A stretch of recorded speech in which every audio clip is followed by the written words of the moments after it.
Hey everyone, welcome. I'm Lisa Natoli. Welcome to A Course in Miracles Friday morning. Welcome everyone on live stream. Welcome everyone who's in the transformation room. I heard that many of you will be here today, and I'm going to be doing the announcements today, and Bill Free is going to be teaching.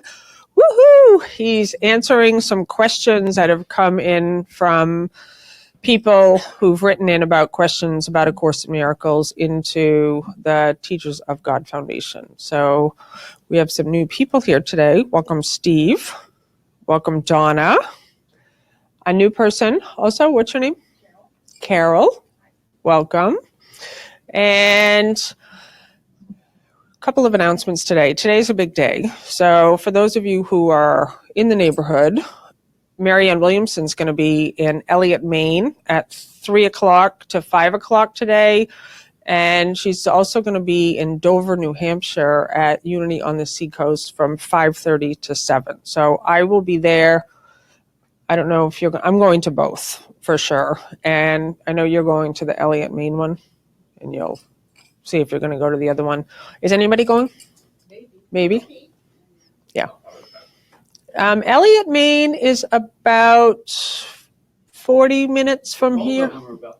Yeah, and then Unity on the Seacoast from Elliott is about a 20-minute drive, maybe. And yeah, it's so funny because she's got a very short little window to get from Elliott to Dover, half an hour. So I'm like, what will she eat? Should I bring her something?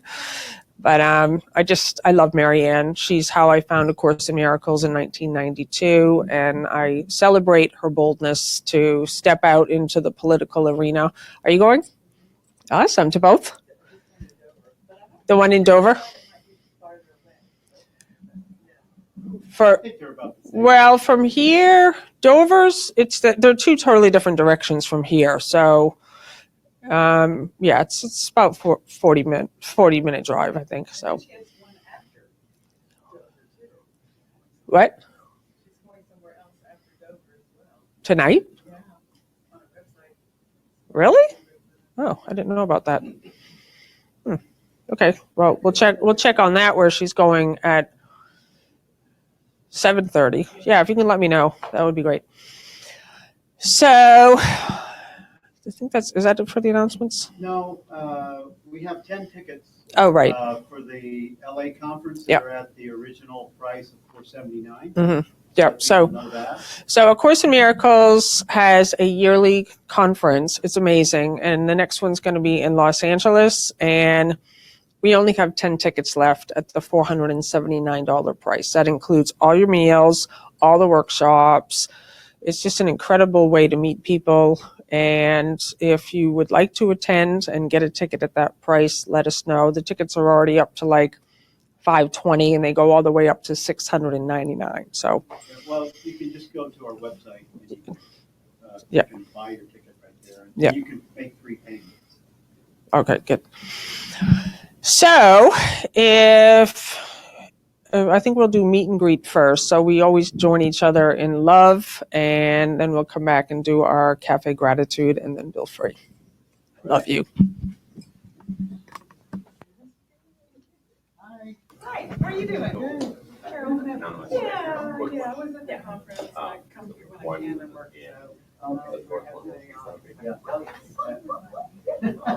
Well, that's funny. That these guys have the day off, and it looks like you guys are used to it. Yeah, really. Whatever they're doing.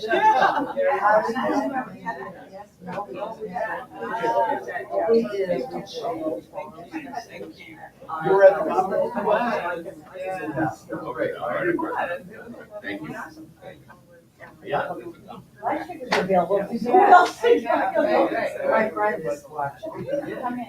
Namaste. You get in the middle.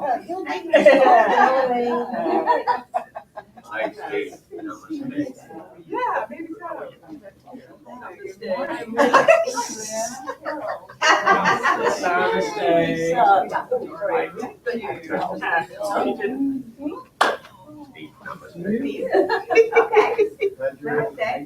What's your So she's going to the Yeah. Oh, she's I hear you Where is often. she? I always Oh, wow, listen yeah. to the replay. I recognize the voice.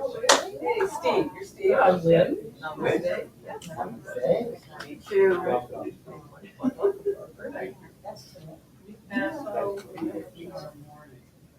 Steve! Hey, Absolutely. brother. Absolutely. Yeah, it may fade out. Good, good. Look at you, a vision. Are you a course student? In peach, in salmon, yeah, right. Oh, you darling.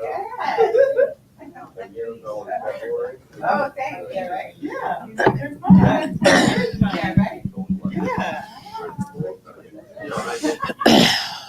Okay, welcome back. Okay, so I have her event. She's super busy today, so she is going to be at another location at 7:15 tonight in Madbury, New Hampshire, at a place called Fat Peach Farm. So she's 3 to 5 in Elliott, Maine, 5:30 to 7 at Unity on the Seacoast, 7:15 in Madbury, New Hampshire. I don't know how she's going to do that. Tomorrow, she's in Newcastle, New Hampshire, at a private residence at 11 a.m. Then she is going to Salem, New Hampshire tomorrow for an ice cream social at 2 o'clock. And then she goes to South Carolina. So tomorrow, Salem, Mass, Newcastle, New Hampshire. So anyways, that's today. Thank you for that. So I just wanted before we bring Bill up for for his teaching and for the Cafe Gratitude announcement, I always like to just give a little introduction about A Course in Miracles and what this group is. And really what I have found is that there really is something for real happening here in the world with this awakening.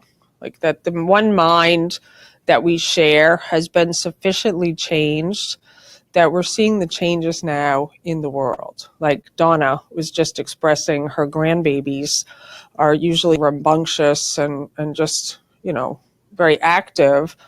And you have a dedication to hold that center and hold the peace. And she was expressing that the little kids who normally aren't quiet are quiet around her. And this is A Course in Miracles. This is where you recognize that everything that you think you see is originating from your mind, and that you have the power to hold the space within you as the truth of what you are, and that begins to be reflected outside of yourself. And where this is a diversion from manifestation and the power of attraction is you reach a place when you really don't want anything except to remember the truth of what you are. And A Course in Miracles is uncompromising. You're either in illusions or you are identified with the truth. And so really where you're located by how you feel. And this morning I was reading Workbook Lesson 100, that I have a part in God's plan for salvation. And what is he? Does anyone know what your part is according to Workbook Lesson 100? I know you know. Our part is to be happy. And he says, we will not let ourselves be sad today, for if we do, we fail to take the part appointed to us by God. And so it really is just a decision. I choose to take my part in God's plan, and my part is to be happy. So we come together every Friday morning, and this is a community. This is a place for us to join in love, to join in a place for individuals who want to be part of this awakening, to dedicate their life, their mind, their hearts to this message. And the Teachers of God Foundation is an organization that my husband, Bill Free, and I co-founded in 2012. I think. And that's an organization that's dedicated to that same purpose. We're here to support, inspire, uplift individuals who are taking this journey from fear to love, because often the journey is disruptive. It's a dismantling of your entire thought system and your belief in as yourself as a body. And so it can be very valuable to find people who support you as you're going from yourself as a limited, sad, sick, suffering, complaining, judgmental human being into the light that you are. So we are so grateful that you are here. And it is with great pleasure and honor that I bring up the awesome Bill Free, who's going to do the Cafe Gratitude and answer some questions today. Welcome, Bill. Thank you. Namaste. Namaste. I'm going to start with Cafe Gratitude for the reading, the idea for the day. And this is really good. This is July 5th. Today's the 5th, right? We saw some fireworks last night, last year. We saw some fireworks. We live on the river, so you can see fireworks that are going off across the river. And when I saw the fireworks going off, and I hear them going off all around the different neighborhoods, I'm thinking, who spends money on that stuff? Because I just don't spend money on those things. But I like seeing them, but I don't really want to spend money on seeing the fireworks. I do enjoy the celebration of independence. And it's interesting that, Bill Thetford, one of the co-scribes of the course, he actually passed on Independence Day on 4th of July, 1988. He told all of his friends, he was with Judy Scutch and her husband, and he went outside to go for a short walk while he was waiting for dinner to be made ready. And he was just like, he's described as like, it's done, I'm finished, I'm so happy, everything's, he was just like, what they said was, it was like he was walking on air, and he walked outside, started walking down the sidewalk, and just collapsed dead. He was just finished. And his mind was in total bliss and ecstasy, and that was his declaration of independence. He was not dependent on the body form anymore. And I know that many people have, in time and space, when we're in these bodies as they age, and sometimes they get sick or they get injured, it can seem like a place of suffering. And if you're honest, I've thought to myself, I don't need to be here. This would be okay if I wasn't here. I don't want to suffer through leaving. That would be okay too. And the truth, and I think it's the more and more that we understand that this is not our home, that we're not from here. This is a temporary experience that is occurring for the body-mind, for the person that identifies itself as the name that our parents gave to us.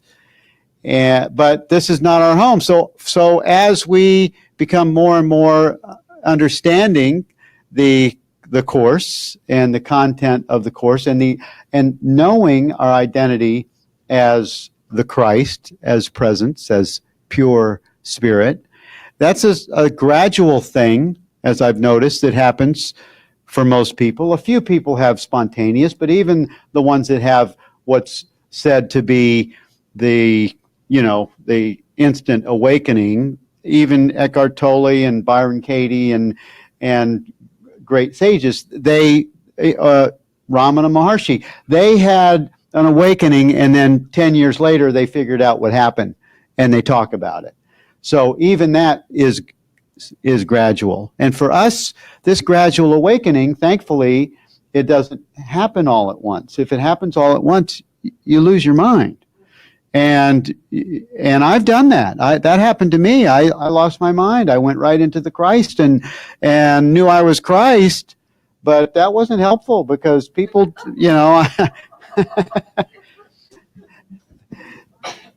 but so this gradual awakening is a good thing. And as you have this gradual awakening, I think, at least for me, and for Lisa, because we've talked about it, you come less and less attached to your experience in time and space. You become less and less attached to the beliefs that hold your identity here. You become less and less attached to the experiences going your way and having attachments to an outcome. You start to depart. It's gradual, but you start to depart from the attachment to time and space, which is a good thing because time and space and beliefs and expectations and attachments, they're the cause of suffering most of the time. They're mostly emotional suffering, but they're also suffering because at your own hand, you think something should be different than it is. And you don't like this experience, and that alone will make you seem to suffer. So I was talking about Bill Thetford leaving on today. Today is he left his body on 4th of July, so yesterday. Today, this reading for the day, the thought for the day, is from Ralph Waldo Emerson. A man is what he thinks about all day long. A man or woman is what he or she thinks about all day long. And that goes back to one of the questions that we have today, which is a great question, is what are our creations? The Course talks about us having creations, many places in the Course. What are our creations? And this is sort of answered in our creations, because in the answer to that question, because we, or I, the Christ, is an idea in the mind of God. We are our creation, the fact that the Christ is created is an idea in the mind of God. And that is the beginning of the creation of God's Son, known as the Christ.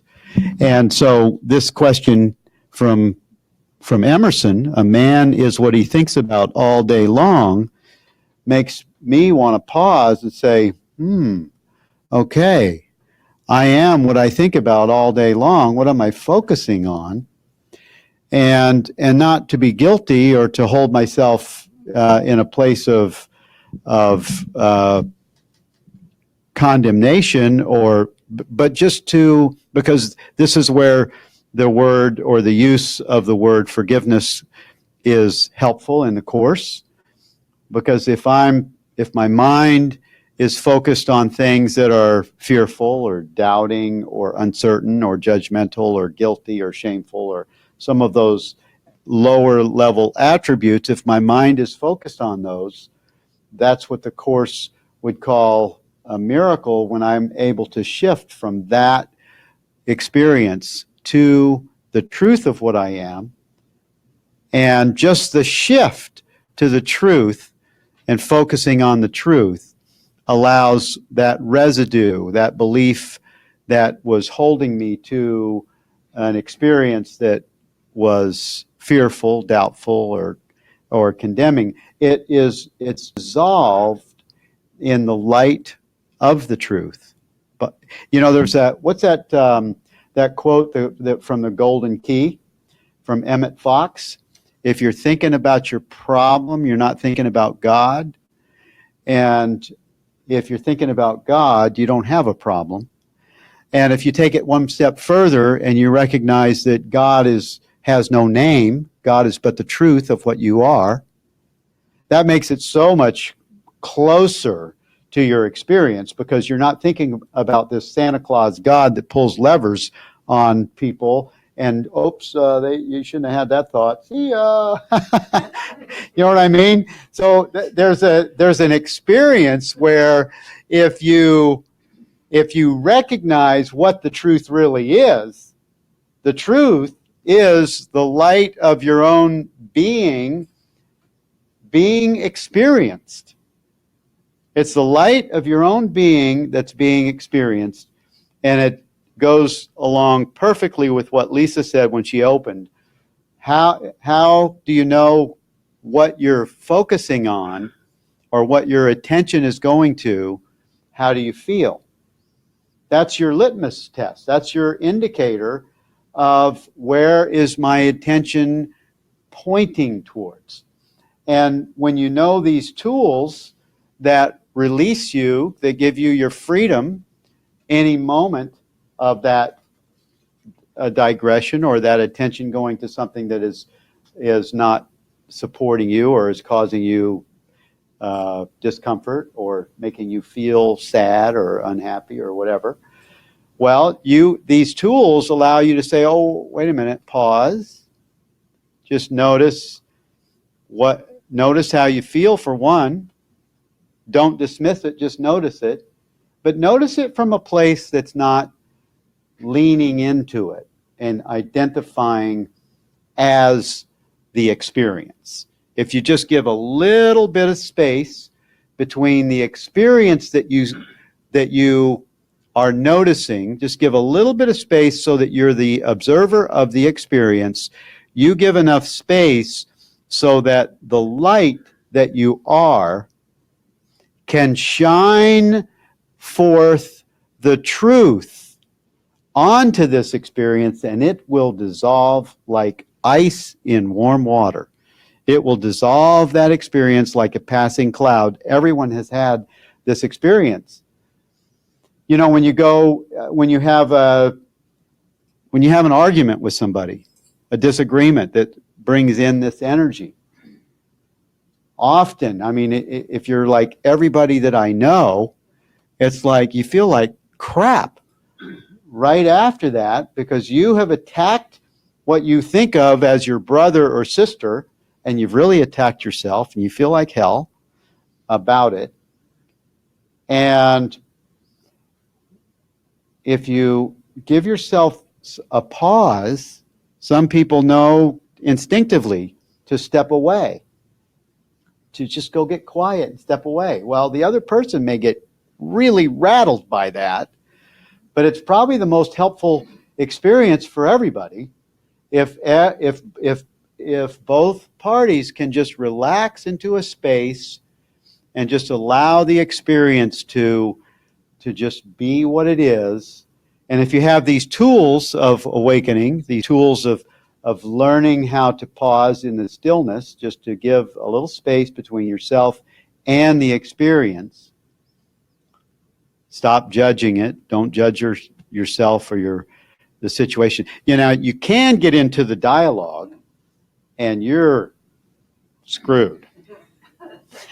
You can get into the dialogue and you can have that self-talk. You know how you're getting ready to go talk to somebody, and you know there was some old residue, some old garbage that was left from the last conversation or something that the mind picks back up, and you have this whole conversation with the person before you ever come into their experiences, because the mind knows that you're right and you want to have the exact right thing to say to them so they'll recognize that you are right.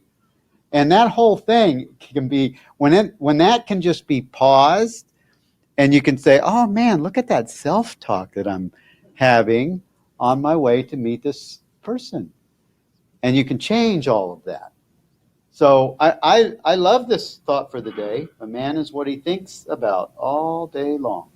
So this is where you take the Bible has a verse in it, I'm remembering, that says, take every thought captive to the obedience of Christ. It says Christ Jesus our Lord.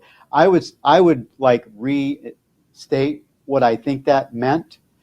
Take all of your thoughts into noticing them. Just notice your thoughts and bring them into the stillness. And just be aware of them. Be aware of any feelings that are around those thoughts. Be aware of any guilt or judgment, or just pause and be aware of that. Because you are the Christ, and it's bringing that thought into the obedience of the Christ that you are. Good morning. Good morning. Happy 5th of July. And then the second part of today's thought for the day is, what part of yourself are you denying? What part of yourself are you denying? And I think for most of us, maybe someone else has a different answer, and if you do, let me know. I have a free mic here that is available if anyone has something they would like to share. But what is it that you might be denying? Does anyone want to speak to that? Linda does? Wait a minute. Can you stay on the camera and speak to it? Because you're good. All right. So you were saying, I wanted to say about finished, when you said Bill is finished. And I had a joke I wanted to say. Oh, Bill Thetford? Yeah. Okay, can we stick to what the question is, though, and come back to that? Because the question is, what is it that you're denying? Well, I'm going to deny that I wanted to tell this joke. It's okay. I was having self-talk on how to do it, you know? Oh, you have? Yeah. Well, come on up here and let's hear your joke. I can? I don't want to deny you your joke. We don't get that many jokes. I know, right? Yeah. You have to let it go. The whole thing is there's this meeting of a literary society, and they want to know the difference between the word complete and the word finished. You know, like you finished your talk. Are you complete with this? And so one of them goes home, and you know he's the one that knows everything. And so he goes home and he's thinking, oh my gosh, what is the answer? I want to go in tomorrow and tell them. So his wife comes in and says, what's the problem, honey? can I help you? He said, no, you can't help. But this is the problem. So he said, I need to know the difference between complete and finished. And she says, oh, I know what to tell you. And so he says, when she tells him, he's like, okay, let me go in. You're right. And so he goes in and he says, all right, this is it. When a man marries the right woman, he is complete. And then if he decides a man marries the wrong woman, he's finished. And then if he's with the right woman and then he decides to have an affair with the wrong woman, he's completely finished. That was awesome. Thank you. I'm glad I didn't miss that. Thank you. Well, today is Q&A Friday. We have a lot of questions that people have written in. I have many emails that people have written in asking questions, personal questions about maybe a suggestion or some advice that we might offer to them. Many Course in Miracles questions, and I'm gonna start with, and if you have any questions, please raise your hand and I'll include your question. And then if you have something that you would like to add to the answer that's offered through Bill, I'll be glad to add that too. But live streamers, welcome. These are your questions. Most of them are your questions.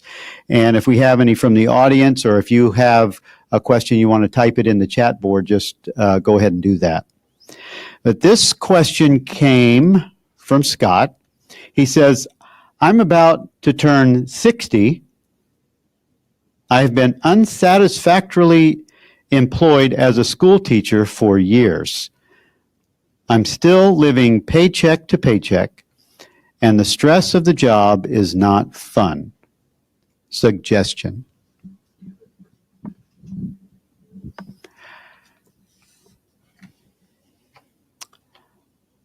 Scott, I'm glad that you sent this in, and as a course student, I'll answer as a course student and a fellow teacher, as you, a course teacher, not a school teacher. I would say that as a course student, just to pause in the experience of just what I talked about a few minutes ago. How do you feel when you think about your experience? You've described yourself as being 60. I'm 65. I love 65. I got my Medicare card. I think that's awesome. And I would, it goes back to how you feel and just resting and accepting and trusting where you are. And I'll go a little step further, stepping into the experience, and that is make sure that you're grateful for where you are. Make sure that you are grateful for you're a teacher, you have an income. You say that you're living paycheck to paycheck, and that's, there's millions and probably billions of people that have that experience. Can you be happy if that continues just like it is? Can you welcome that to be your life experience from now on? And to just be satisfied that this is life and this is what it looks like. Can you be grateful for where you are and for your current experience? And can you come to a place where this could continue from now on? And you would be totally cool with that. Can you do that? That is, that's a formula that will release you from your own bondage of the way that you're experiencing your experience, A. And B, it will open you up. It'll open up the vibe, the communication to the universe as a grateful expression of what God is. And that communication in gratitude, all kinds of things open up for you when you're grateful. And when you're grateful for where you are, the universe will give you more. It'll give you exactly what you're ready to receive with an open heart of gratitude. And I speak from experience when I say that. When I took on the course, I was a builder for many years. And when I found the course, I knew the course is all I wanted.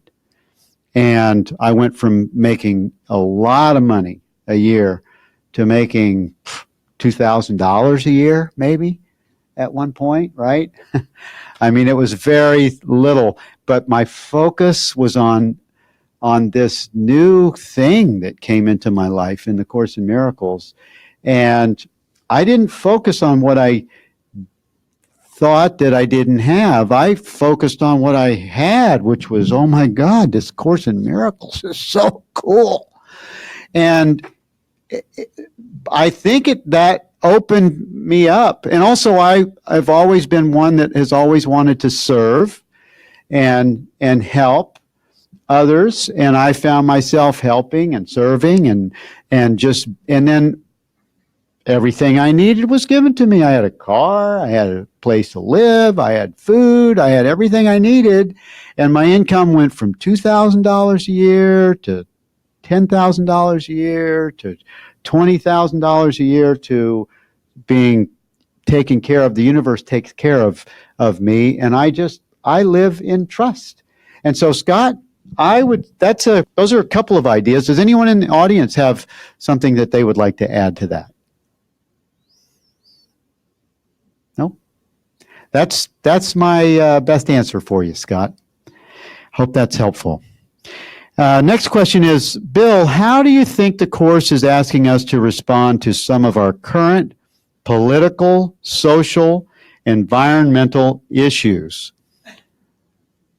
For example, global warming, our border issues, Trump. Well, I would say, that's a lot of issues there. I would say the same thing, sort of, that I just said to Scott. Where are you? How do you feel? First, identify your how you feel about any one of those issues, and just allow yourself to feel the feeling. Yeah, I'm feeling a lot of judgment, or I'm feeling guilty, or I'm feeling outraged, or whatever your emotional experience is. Just notice that. Notice that experience that you're having. Give you a little bit of space between your experience and your awareness of your experience. And just like I mentioned to Scott, can you be happy? Can you find yourself in peace if everything continues just exactly as it is? Can you find peace? And can you welcome everything to be exactly as it is? With all of the above. Because that's the key to your happiness. That's the key to removing the obstacle to love's presence, so that clarity can come in, your own clarity that's not based on judgment, because judgment clouds what's in everyone's best interest. Judgment clouds knowing what to do and where to go and how to help. It clouds it. But if you can just be with everything as it is, there's no resistance there, there's no judgment there. And when that is dissolved, because you're willing to accept everything just as it is, what happens now is that there's a clear communication channel now open for the universe to invite you to support a cause. Someone that you didn't know before may come up to you and say, hey, I heard that you would like to be on board with this and this. So it doesn't mean that you take your hands, that you don't get involved, but you allow the universe to show you that, because you don't have a bias or judgment, and you find yourself living in the experience of peace no matter what happens. And no matter who the president is. And sometimes you can be embarrassed by something that the president says, or something that you say, or something that someone that you're connected with says, and you just have to take responsibility for your own experience, for your own judgment, for your own embarrassment, for your own thoughts or feelings or emotions that are causing you to be upset.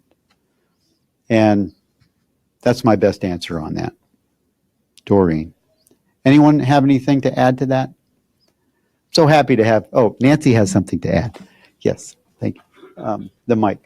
All set. Good. In those situations, the phrase that keeps coming to me is, I don't know what anything is for.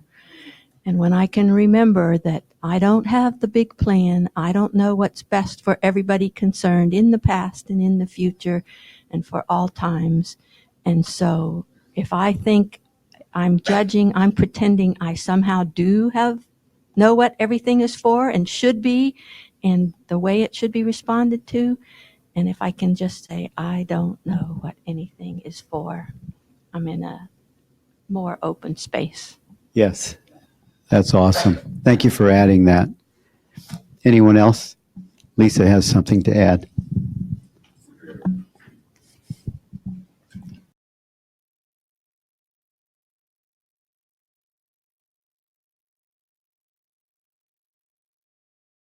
About something about getting centered first. Like, to me, that's the most important thing. So we have all of these problems, issues, what to do about this, how do I handle that? And the mind can only pull from the past or from what it thinks will work. But the teaching is seek ye first the kingdom of heaven and all else will be given. And so whenever I'm in an issue where I'm questioning what should I do, is there some way I can help? That's always the first place, is in the silence, and to pause and to just make that connection first, like to click in and then listen. Just be so still. And then I loved what you said, like in that space, everything just happens. I'm not doing anything. There might be movement or maybe something comes into my awareness. Like today going to see Mary Ann. I don't know why I'm going. Like, to me, A Course in Miracles and politics don't mix. They just don't, you know. A Course in Miracles says there's no world. And yet I'm feeling called to go to Elliott, Maine and Dover, New Hampshire. I know, like, Vicky's in the room and you guys, like, it's the same thing. We're just kind of here as God's messengers, totally no agenda, present, going like, all right, I'm here just to carry God's love and peace and joy to everyone I see. I'm here just to be present, see what happens. And then there's movement. So, and then, like you said, sometimes you are helping to go to Africa and feed children and do something to, you know, heal the environment or whatever. But anyways, great answer. Thank you. Well, and also, I mean, is that absolutely true that A Course in Miracles and politics don't mix? I don't know. I think that the jury is out on that. I think it depends on. I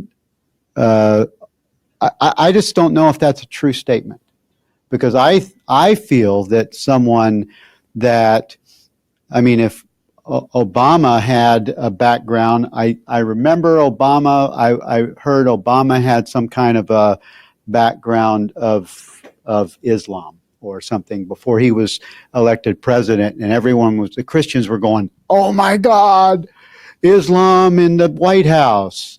That guy was an awesome president.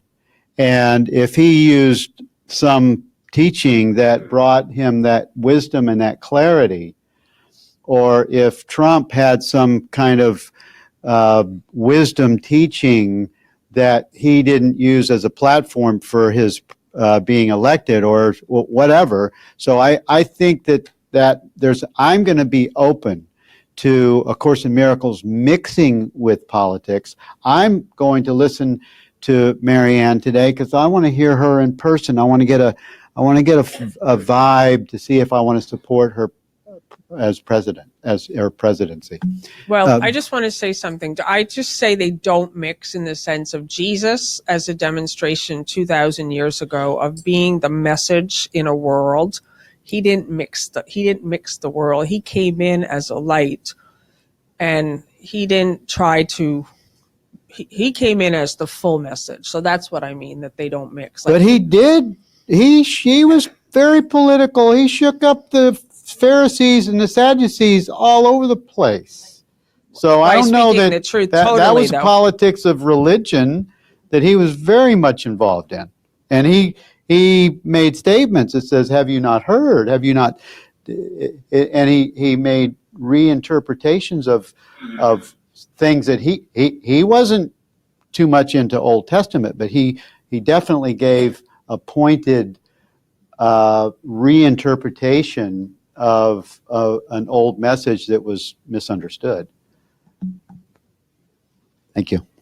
Vicki had something that she wanted to add.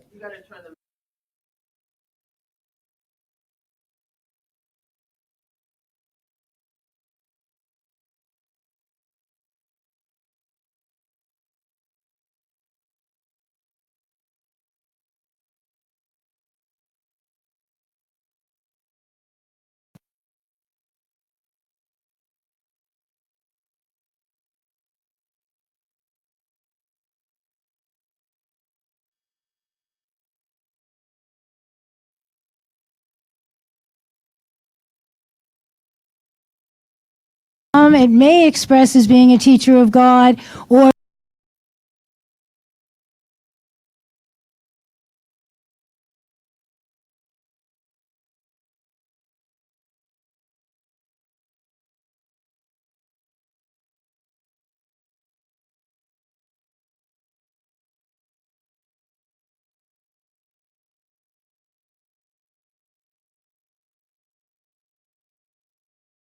I am not in my Christ mind.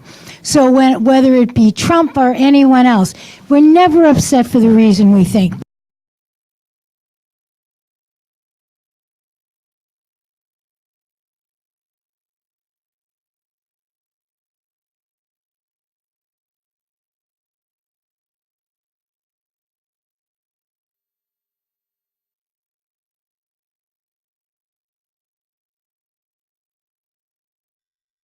God, whatever you want, God, that's all I want.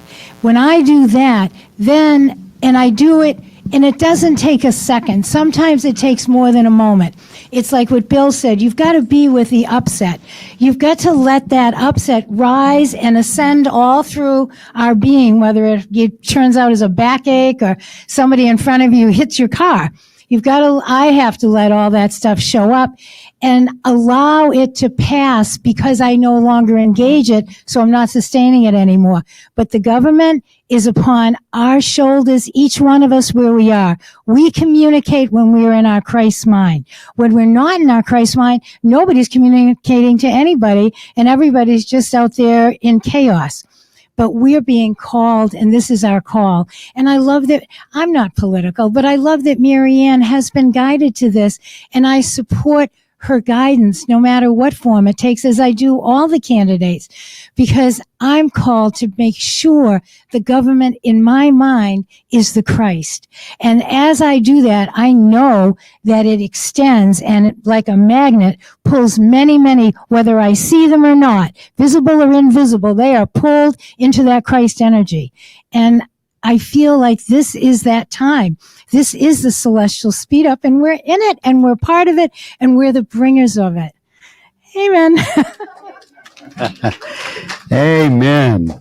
Thank you. Thank you, Vicki. Well, I love these answers. I loved Lisa's answer as well. And what's funny is we're going to see Marianne, and we're supporting her. Wherever she is in her expression, we're supporting our sister in this, what she's doing. And I'll go back to what Nancy said a minute ago. We don't know what anything is for, right? How would I know? Okay, so we have another question here. It says,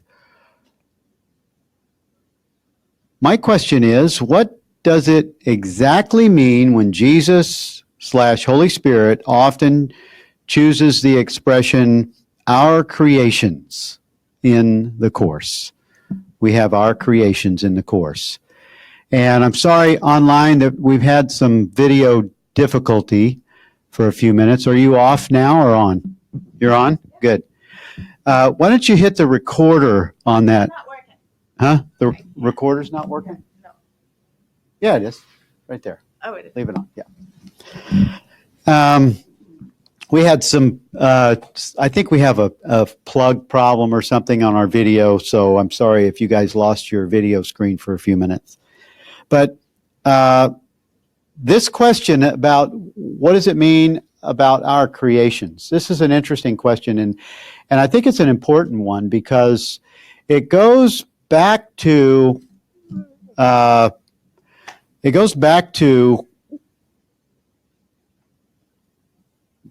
we are a reflection, a direct creation of what God is. And we are created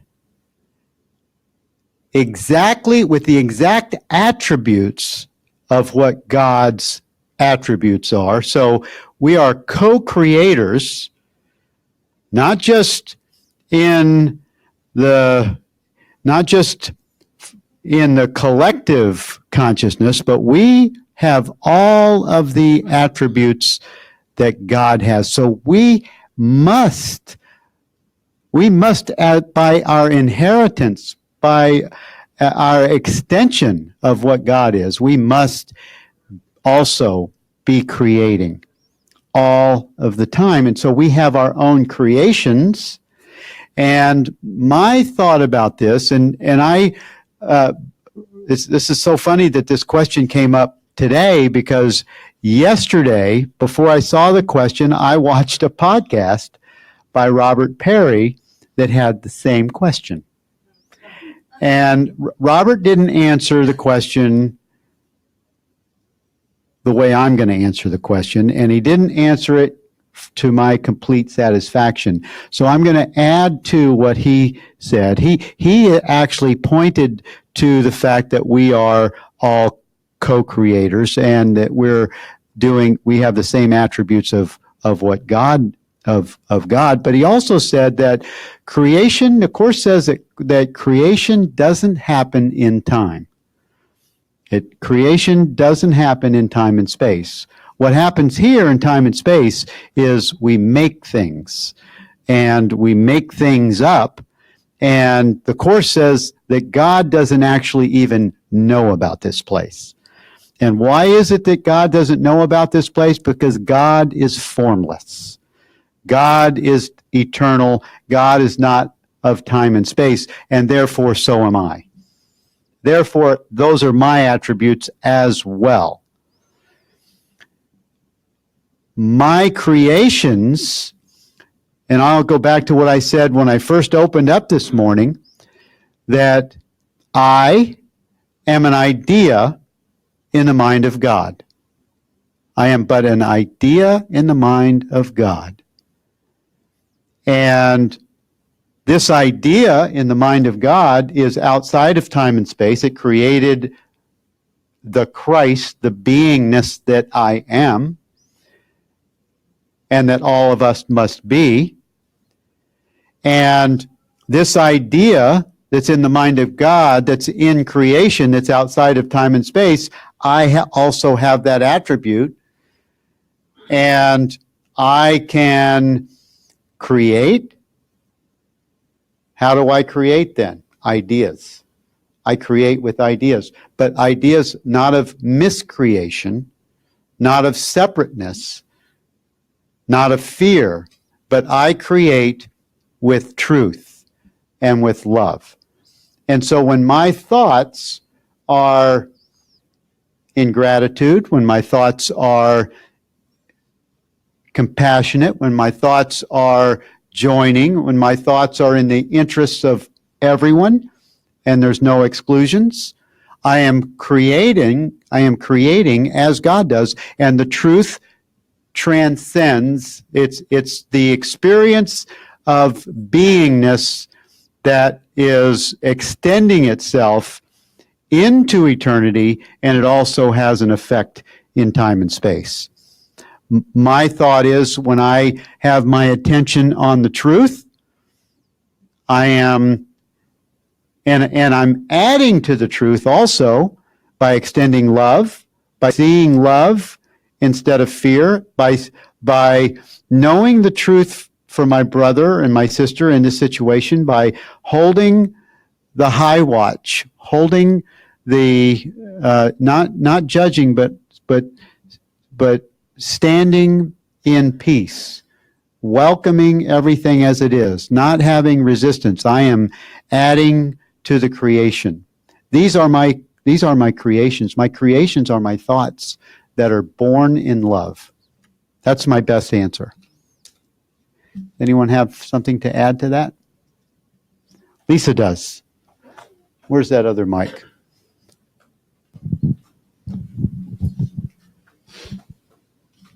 Yeah, thank you, Bill. To me, the way you just described it is actually, I didn't watch the interview with Robert Perry and Emily Bennington, but it sounds to me like you actually just did describe what he said, because you said that our creations are not in time.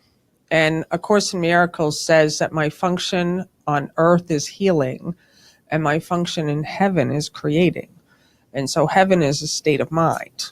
So I love that, because my function on earth is healing.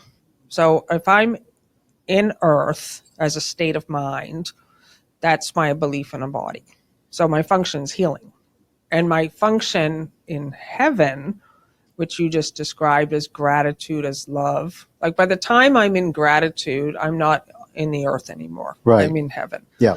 So by the time I've made the shift from body identification to the attributes of God as the truth of what I am, I'm in heaven, and creation happens naturally as an extension of that location. Yeah. So that's how I see it, that heaven's not a place or a condition. It's just all those attributes you just expressed. Mm-hmm. Yeah. Yeah. Yeah. I think, Robert, if you were watching, you would have loved to hear both of our answers, because they just were sort of an add-on to what your answer was. It was a fun interview.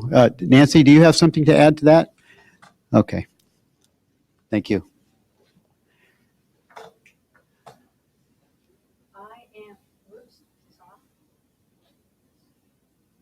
I am in agreement with both of you, and I think the common ground is there. And I have a little, what came to me as the question popped up is that I feel I am contributing to my creations when I am entirely present somewhere. So in our Sunday circle, which is literally a seating in a circle of usually 15 to 20 people, it often happens that someone will share something kind of like Scott's concerns in his first question. You know, like this is what my life looks like. It's miserable, or I don't like it, and what has gotten to happen, it seems to me, in that circle at this point, 3+ years in, is that people respectfully listen to each other. Someone shares like that. Someone else says, oh, I can identify with that, and sometimes moves toward, and this is what happened, or what was helpful. Someone else shares, someone else shares. And by the time it makes it to 4 or 5 people, I can find that I'm saying something that when I first heard the concern, I thought, oh, I'm glad I'm not the one that's facilitating today. You know, that's kind of a mess. I wouldn't know what to say. But by the time 4 or 5 other people have spoken, I can find that there's something coming out of my mouth that says, that's related and somehow is anchored in the Course. And it feels like by being present, I am in heaven, not in this ego identity, and I'm just being with what's happening. And so I can say something like, it seems to me like giving, if you tie that to giving and receiving are the same, and your concern is that you too have an estranged sibling or daughter or son, as I have, that what I can give my brother is my willingness to allow him the same free choice that I have. And if that's what he needs to be choosing and experiencing and doing and being now, that's my giving. That's my gift.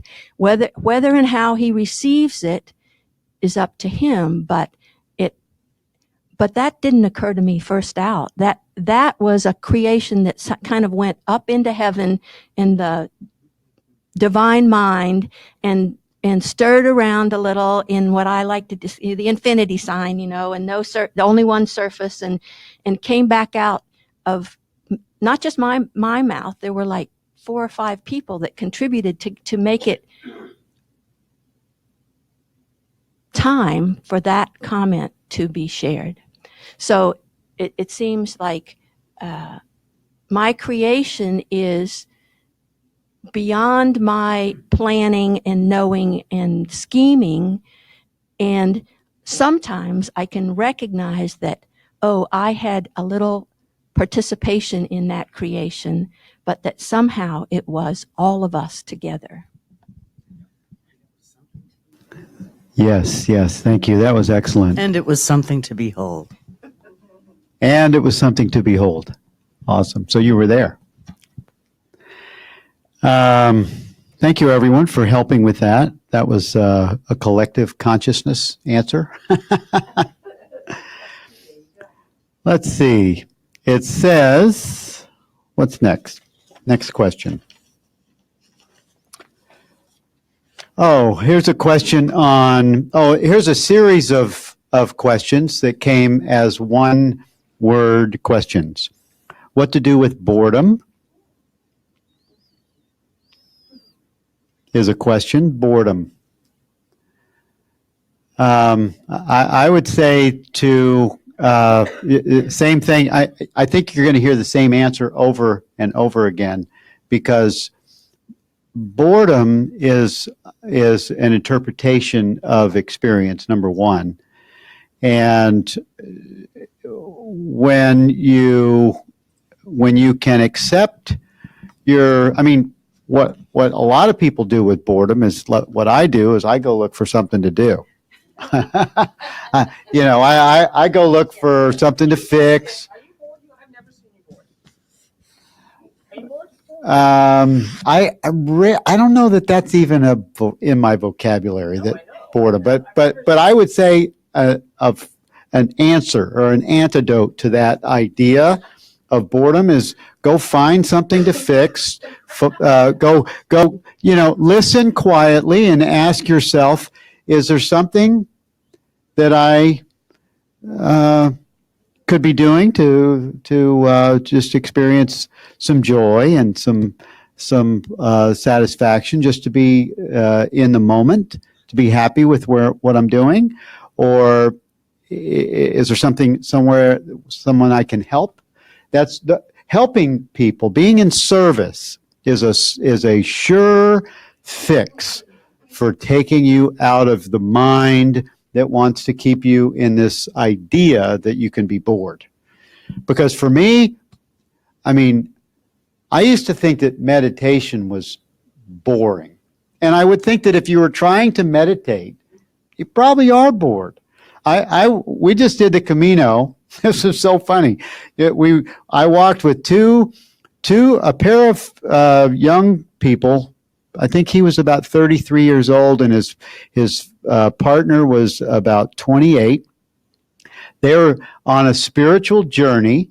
They've been traveling together as just friends for 4.5 months, and amazing young couple. Not even a couple. She was a blackjack dealer, and he was like a computer programmer, and they traveled Europe for a little while, and then he decided to go to India for a month and just do Vipassana meditation.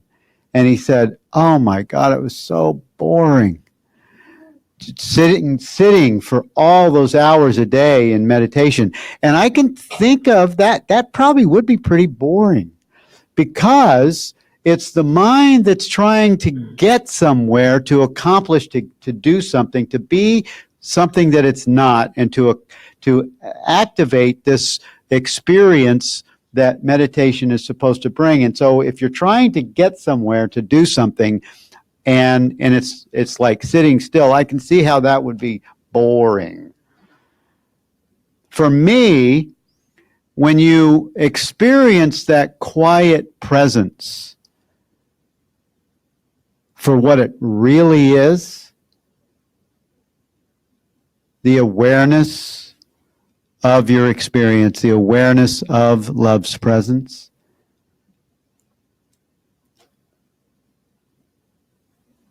Quiet presence is like one of the most beautiful experiences you can have. The mind hates it. The mind runs from it. The mind does not want to be quiet. It will do almost anything to keep from doing that. And if I would say that there, to answer the questioner's question, to just sit with that idea, that you're bored, and allow that interpretation, allow the experience that is felt, a felt experience of boredom, just allow that to come up and be aware of the experience. And don't touch it. Just take the label off of it. Just or look at the label of it and just look at the experience like the sky would look at a passing cloud. Just look at that interpretation of your experience, look at the feeling that goes with it, and just welcome this experience of noticing what you're noticing and what's being labeled. Take the labels off of things. If you can come to that place where you can notice labels, notice your thoughts, your feelings, your emotions, your labels, your interpretations are all judgments. And just be aware of them. And in the awareness, this quiet place of awareness, being aware of the experience, it'll shine a light, a divine light on that experience. And it actually gets absorbed into the light and is replaced with love and with truth. And you have this power. You have the power of God available with your thoughts, with your stillness is where all the power is. The quiet presence is where all things are resolved. It's in the recognition of these experiences that the truth pervades the experience, incorporates it in what it is, and the idea that made it something that was disturbing your peace or that causing you to be something that you're not, like bored, it gets dissolved into that space of presence. Do we have anything to add to that? Donna has something to add.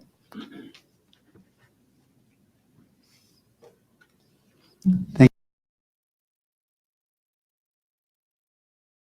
you. Better if you didn't turn the camera because you're losing the, yeah, leave it right. Be aware of that. Okay, go ahead. Okay, I thought that was a great answer. And boredom, in my mind, is a form of suffering. And one thing that I learned just today because of Lisa's 40 days, but I'm on day 30. There was, I think it was lesson 100. Here I was this morning, and I'll be personal, suffering, deep suffering. And I read that, and the way out of suffering, according to that, was for me to think of people I loved and to bless them. And that was very easy to do. To get out of my mind, not so easy. But it was much easier to focus on other people that I loved or anyone and send them blessings. And that seemed to really, which you said service before, you mentioned service. And that's a very easy way to perform service. And it was very effective and helpful in a suffering situation. Yeah, thank you. Yeah, great. You know, another way that we can serve, this is so cool that we have this ability, and most of us miss it or forget it. And when we have an idea, like let's just think of Trump for a minute, or think of Marianne for a minute, or think of this guy, that's Korean president. What was his name? Kim. Think of any of these guys, and just your initial thought about them. Is there judgment there? And if there is, you can be in service to yourself and to that one by noticing the judgment and inviting love to imbue that being, that situation, that experience that a loved one may be going through, that experience that a child or something that you read about that disturbs your peace or causes you upset. If you can take that experience and bring it close and allow your emotions to be to your upset, your thoughts, your judgment, whatever, or the experience, the perceived experience, and bring it closer in and just allow it, the upset or the disturbance or the the hurt, the compassion, just allow it to come into this space of being aware of it. And you know what love feels like. It's an expression that most of us are familiar with. Just allow love to envelop this experience. And if you don't know if you can't do that, just allow your holiness to envelop the thought, the feeling, the experience of another. And the Course says that if you just have a thought of another, you are connected with that one, and you have an ability to extend love, even without speaking any words. And so we have great power, the power of God as created and co-creators. This is one of our co-created abilities that we have in time. So that would be my suggestion also. Failure is another one. You know what? We have run out of time, you guys. The time went just like that.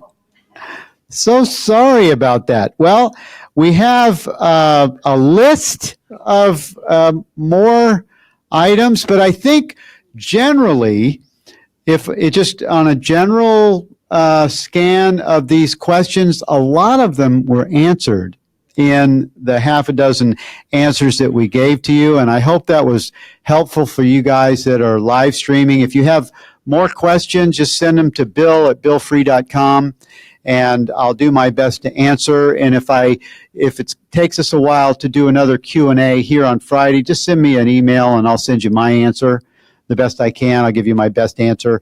And then Arthur Gay and I are going to do he and I are both going to come up on August the 2nd, and we're going to do a Q&A on A Course in Miracles and non-duality. And if you have any questions on those two, pardon me?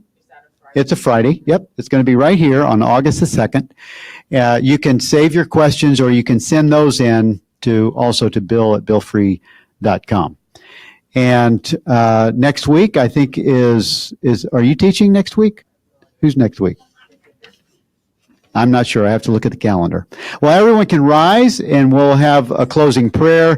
And thank you, guys and gals that have come, that haven't been here for a while, that are visitors. Thank you, Vicki, for visiting from Poppyville, from Quincy. Oh, it's not Poppyville anymore, is it? Victoria Thomas Poppy is my whole name. Okay, right. Okay.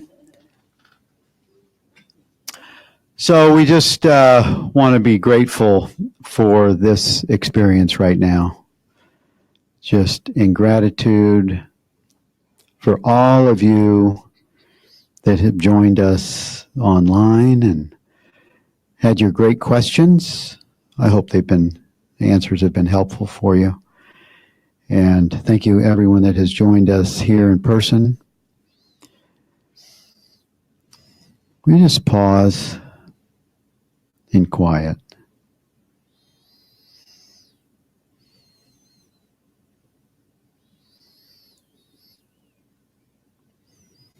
If anything is on your mind right now, anything that's disturbing your peace or an upset or something that you're grateful for that we can just include, just bring it into your mind, and we join you right there in that experience. Just surround it with the love and the message of truth. Our holiness envelops everything that we see and know. Our holiness envelops everything in time and outside of time, because we are holiness. You are the holiness of God, as created by what God is, and an extension of this holiness. And we bless you and we thank you. And so it is. And now we'll do our unity prayer for our tithes and offerings. Divine love, as me, blesses and multiplies all that I am, all that I have, all that I give, and all that I receive. Amen. Thank you all for being with us. Thank you, live streamers. We'll see you next week. Bye-bye.